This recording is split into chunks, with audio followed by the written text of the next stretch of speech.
Fui top 1 BR e ensinava todo mundo a montar build nesse jogo. Sofri um acidente de moto, sumi e, quando voltei, reassisti meus vídeos. Descobri que o jogo apaga o poder que vende. Agora vou revisar 3 conselhos, um por um, e mostrar quanto valem hoje. Eu gravei uma build monge destruidor e apresentei a configuração como se competir fosse questão de copiar a receita certa. Tá lá no vídeo, na minha voz, eu falando com aquela segurança de quem tinha acabado de descobrir o segredo do universo. Se você quiser que todo o seu combo saia corretamente, essa é a configuração ideal. Escuta o que eu falei. Calculada. Se você quiser que todo o seu combo saia corretamente, esta é a configuração para você. Use para PVP e chefes, foco de alvo único. Então é essa daqui.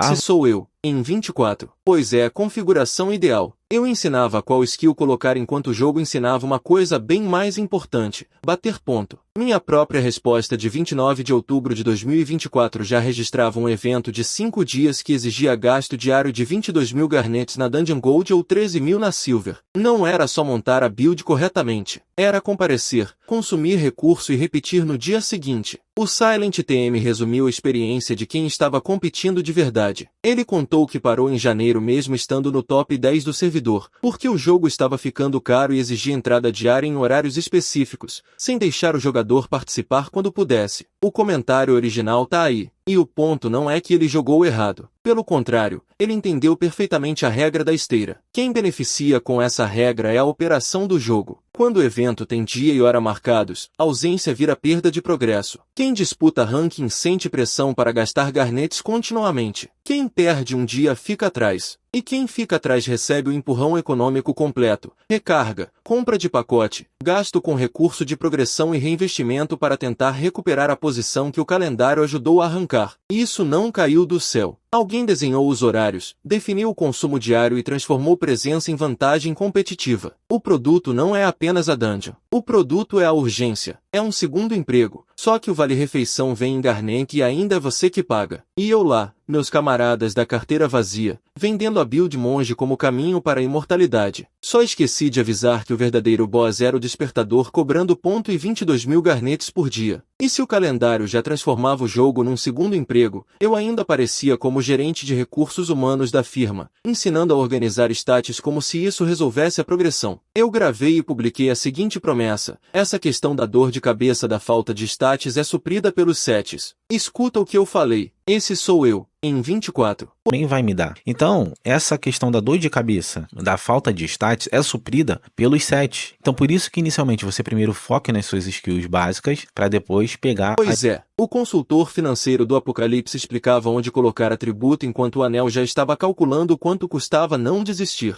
E a galera seguiu minhas builds porque eu vendi uma solução concreta. Escolha as skills certas, monte os sets e aquela falta de stats deixa de ser o problema. Só que o próximo degrau podia trazer outra exigência, não de conhecimento, mas de gasto. Hoje, a Steam Charts mostra a média de jogadores simultâneos caindo de 1.005,27 em maio de 2026 para 928,45 em junho, 870,65 em julho e 840,45 nos últimos 30 dias. Dentro do recorte da Steam, é uma redução de aproximadamente 16,4% entre maio e o período mais recente. Não prova sozinho porque cada pessoa saiu, mas mostra uma base encolhendo. Aí entra o comentário do @OtavioCastro. Ele contou que já tinha colocado dinheiro para alcançar os anéis T2, mas encontrou no T3 uma nova compra muito mais pesada, e disse que estava pensando em desistir porque não tinha poder aquisitivo para competir com jogadores estrangeiros. Quem se beneficia dessa escada é quem opera e monetiza o jogo. Quem desenha os tiers, precifica os pacotes e transforma T2 em passagem para T3 cria pressão para reinvestir. O gasto anterior vira custo afundado. Você já comprou, já avançou, já está perto. Então o produto seguinte tenta cobrar sua permanência como boleto que aprende a subir de nível sozinho. O problema não é quem pagou. Eu paguei também. O problema é o desenho que faz a compra de ontem virar argumento para a recarga de amanhã. E quando essa escada chega ao ranking, meus camaradas da carteira vazia, ela encontra um jeito ainda mais bonito de cobrar 2 vezes. E se os anéis precificam a saída, o ranking precifica a permanência. Eu vendi o PVP como uma disputa decidida pela build. build. Ensinei que DK competitivo tinha caminho, escolha e estratégia. Tá gravado na minha voz. Agora se sua questão é mais o PVP, então o ideal é que você escolha energia, mas aí também tem um detalhe, vai depender da sua build. Se sua questão é mais o PVP, então o ideal é que você escolha energia, mas aí também tem um detalhe, vai depender da sua build.